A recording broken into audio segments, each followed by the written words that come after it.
Hello friends, welcome to my channel Radha Madhav creation. আশা করি তোমরা সবাই খুব ভালো আছো। আজ আমি শেয়ার করব রাধারানীর লেহেঙ্গা এবং ওড়না বানানোর পদ্ধতি। এটি আমি 12 ইঞ্চ রাধারানীর জন্য তৈরি করেছি। রাধারানীর পারফেক্ট লেহেঙ্গা বানানোর পদ্ধতির প্রত্যেকটি স্টেপ আমি তোমাদের সাথে শেয়ার করার চেষ্টা করেছি এবং তার সাথে আমি লেহেঙ্গার ম্যাচিংয়ে ওড়নাও তৈরি করেছি।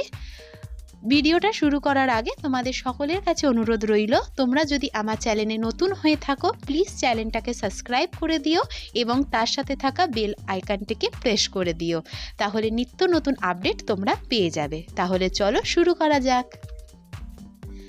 লেহেঙ্গাটা তৈরি করার জন্য আমি এখানে ব্ল্যাক কালারের একটা ডিজাইনার ফেব্রিক নিয়ে নিয়েছি এবং এর চওড়ায় নিয়েছি 8.5 ইঞ্চ এবং এর লম্বায় নিয়েছি প্রায়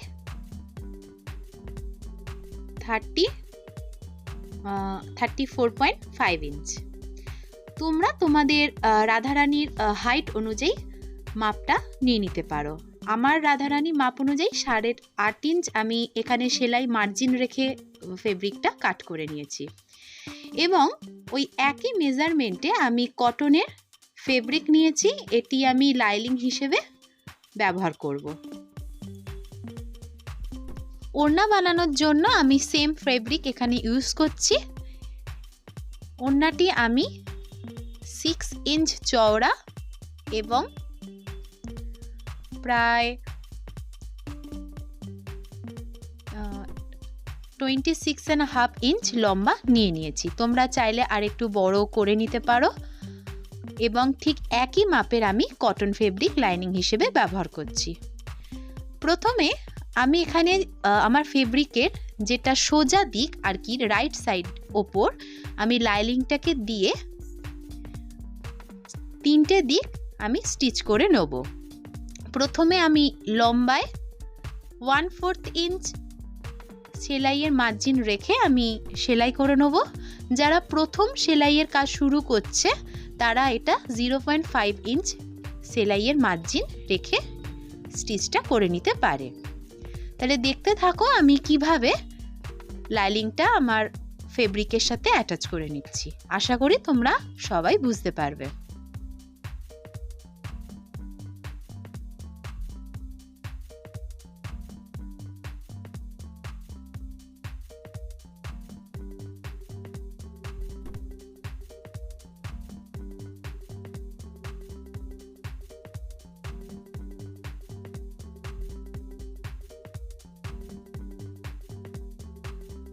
লম্বায় সেলাই করে নেওয়ার পর আমি আমার ফেব্রিকটাকে টার্ন করে চওড়ার দিকে ঠিক একইভাবে 1/4 ইঞ্চ সেলাই মার্জিন গ্যাপ রেখে স্টিচ করে নিলাম।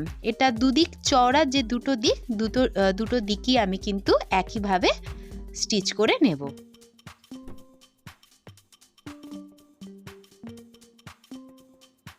তিনটে দিকে সেলাই করে নেওয়ার পর আমার কোণগুলোর একটু পারফেক্ট ফিনিশিংয়ের জন্য কাট করে নেব এবং এই সাইডে যে এক্সট্রা ফেব্রিক আমার বেঁচে আছে সেটা আমি কাট করে আমি কোণগুলো একটু ফিনিশিং করে নেব। তারপর আমি ফেব্রিকটাকে সোজা দিকে উল্টে নেব। তার ফলে আমার যে সেলাইটা হলো সেটা ভেতর দিকে হাইড হয়ে যাবে।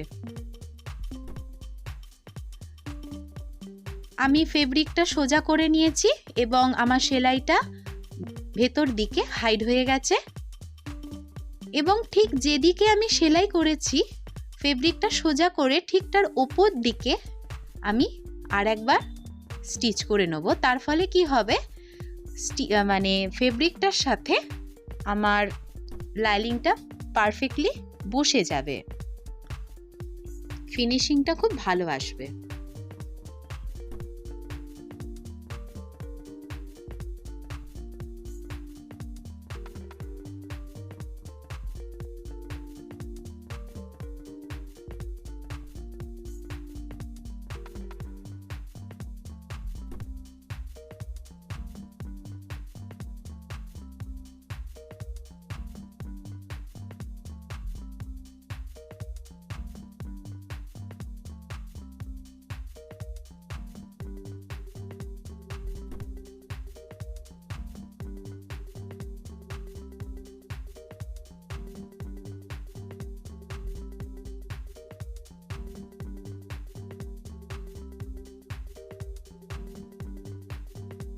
তারপর যে দিকটা ওপেন আছে মানে আমি আগে সেলাই করিনি সেদিকটাও আমি একবার টানা সেলাই করে নেব।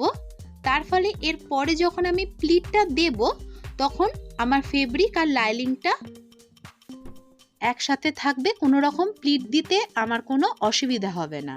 না হলে কিন্তু প্লিট দিতে একটু অসুবিধা হতে পারে, লাইনিংটার সাথে ফেব্রিকটা ঠিক ভালোভাবে বসে না।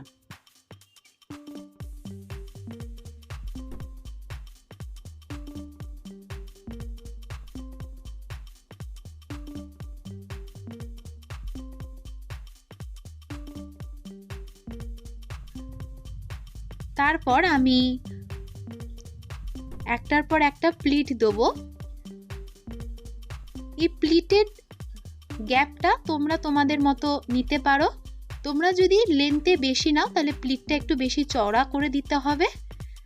আমি এখানে 1 থেকে 1.5 ইঞ্চি মতো একটা প্লিট থেকে আর একটা প্লিটের গ্যাপ নিয়ে আমি একটার উপর একটা প্লিট দিয়ে আমি রাধারানী লেহেঙ্গাটা তৈরি করে নেব। যারা প্রথম শুরু করছো কাজটা তারা কিন্তু আগে থেকে মেজারিং টেপ দিয়ে মেজার করে এই প্লিটগুলো করে নিতে পারো। এই মেজারমেন্টটা কিভাবে করবে আমি পরবর্তী কোনো ভিডিওতে নিশ্চয়ই তোমাদের সাথে শেয়ার করার চেষ্টা করব। এখানে আমি আন্দাজেই 1 থেকে 1.5 ইঞ্চ গ্যাপ নিয়ে প্রতিটি প্লিট করে নিচ্ছি এবং চেষ্টা করবে যাতে প্রতিটি প্লিট সমান হয় এবং সমান গ্যাপে হয়, তাহলে কিন্তু দেখতে অনেকটা সুন্দর লাগবে। একটা প্লিট বড় আর একটা প্লিট ছোট, একটা প্লিট কাছে আর একটা প্লিট দূরে হলে রাধারানী লেহেঙ্গাটা কিন্তু খুব একটা সুন্দর হবে না। তো যতটা পারবো আমি পারফেক্ট মেজারমেন্ট করে মানে গ্যাপটা নিয়ে আমি প্লিটগুলো করে নেওয়ার চেষ্টা করব।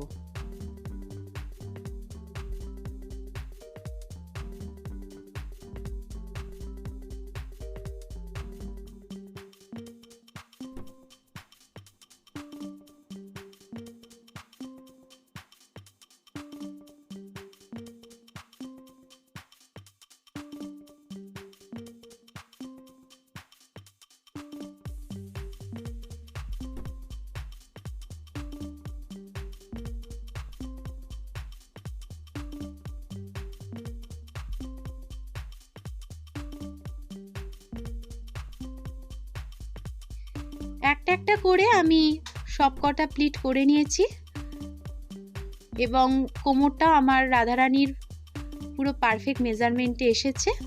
দেখো লেহেঙ্গাটা কত সুন্দর তৈরি হয়েছে। এরপর আমি লেহেঙ্গার কোমরে বেল্ট তৈরি করার জন্য আমি সেম ব্ল্যাক কালারের একটা কটন ফেব্রিক কাট করে নিয়েছি এবং ওটা আমি ঠিক লেহেঙ্গার উল্টো সাইড করে বসিয়ে আমি প্রথমে একটা স্টিচ করে নেব। আশা করি ভিডিওটা দেখে তোমরা বুঝতে পারছো আমি কিভাবে এটা অ্যাটাচ করছি। প্রথমে একদম ধার দিয়ে দিয়ে আমি অ্যাটাচ করে নিচ্ছি।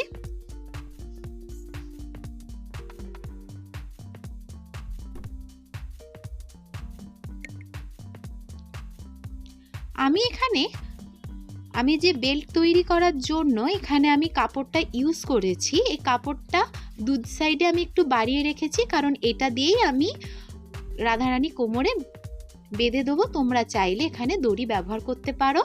তারপর কাপড়টাকে আমি দুটো ফোল্ড করে তার উপর দিয়ে একদম আমি স্টিচ করে দেবো। এর ফলে আমি এখানে এক্সট্রা করে কোনো দড়ি ইউজ করছি না। আমি দুটো সেকেন্ড ফোল্ড করে একেবারে আমি কোমরের বেল্টটা কভার করে দেবো। আমি এখানে কোনো লেস অ্যাড করিনি, যেহেতু আমার কাপড়টা খুব গর্জাস খুব কাজ করা আছে সেজন্য আমি এখানে লেস অ্যাড করিনি। তোমরা তোমাদের ফেব্রিকের ওপর কোনো লেস কিন্তু অ্যাড করে নিতে পারো।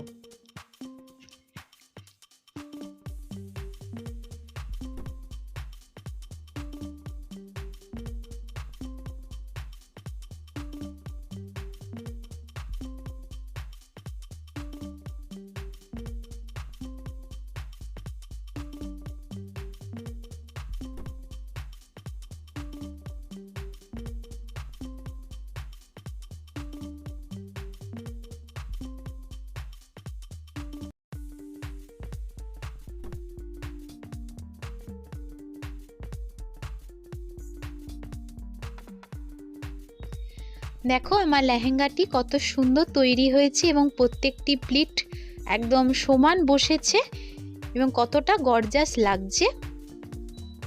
এবার আমি রাধারানীর ওড়নাটা তৈরি করে নেব। তার জন্য আমি আমার কটন ফেব্রিকটা আমার মেন ফেব্রিকের ওপর বসিয়ে দিয়েছি। মেন ফেব্রিকের যে রাইট সাইডটা সেটা ওপর দিকে রাখতে হবে এবং তার উপরে লাইনিংটা দিয়ে আমি এখানে টোটাল 4টে দিক আমি 1/4 সেলাই মার্জিন রেখে সেলাই করে নেব। দুটো লম্বা দিক এবং একটি চওড়া দিক আমি সেলাই করব এবং একটি চওড়ার দিক আমি খোলা রাখবো কাপড়টাকে আমার সোজা করে নেওয়ার জন্য।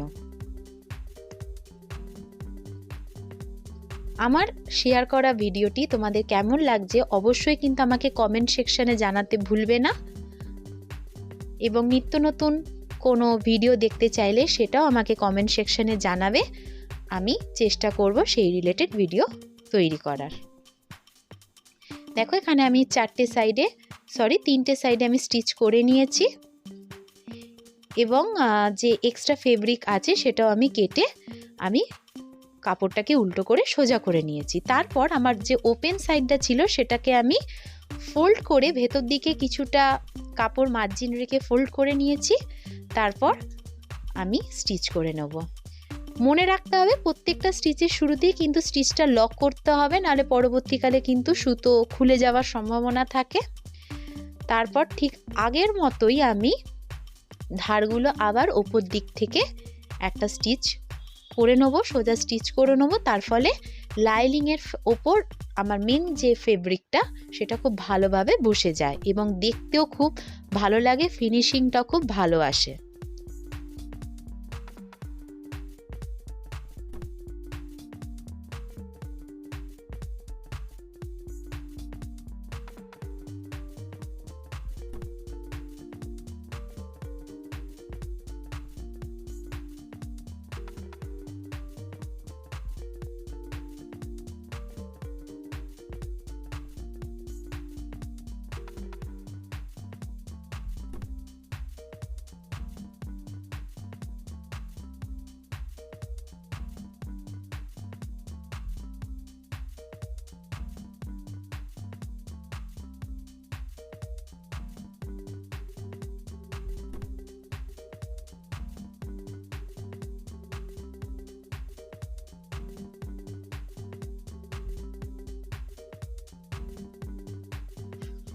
ব্যাস আমার ওড়নাও রেডি হয়ে গেল। খুব সুন্দর লাগছে ওড়নাটা দেখতে। ভিডিওটা কেমন লাগলো আমাকে অবশ্যই কমেন্ট সেকশনে জানাতে ভুলবে না। আমার চ্যানেলে নতুন হয়ে থাকলে চ্যানেলটা সাবস্ক্রাইব করে দেবে, লাইক করে দেবে এবং ফ্রেন্ডস অ্যান্ড ফ্যামিলির সাথে শেয়ার করতেও ভুলবে না। তোমরাও তোমাদের রাধারানীর জন্য ঘরেতেই খুব সহজে এরকম একটা গর্জাস লেহেঙ্গা তৈরি করে ফেলো এবং তোমরা যদি এই ধরনের গর্জাস লেহেঙ্গা তোমাদের রাধা মাধবের বা অন্য লক্ষ্মী, সরস্বতী, গণেশ যে কোনো ঠাকুরের ড্রেস আমার থেকে পারচেস করতে চাও তোমরা তোমাদের মেজারমেন্ট অনুযায়ী, তাহলে আমি ডেসক্রিপশন বক্সে আমি আমার কন্ট্যাক্ট নাম্বার, হোয়াটসঅ্যাপ নাম্বার দিয়ে দেবো। তোমরা আমার সাথে যোগাযোগ করতে পারো। দেখা হবে পরের কোনো ভিডিওতে খুব তাড়াতাড়ি অন্য কোনো পোশাক বানানোর ভিডিও নিয়ে। ততক্ষণ তোমরা সবাই খুব ভালো থেকো। টাটা।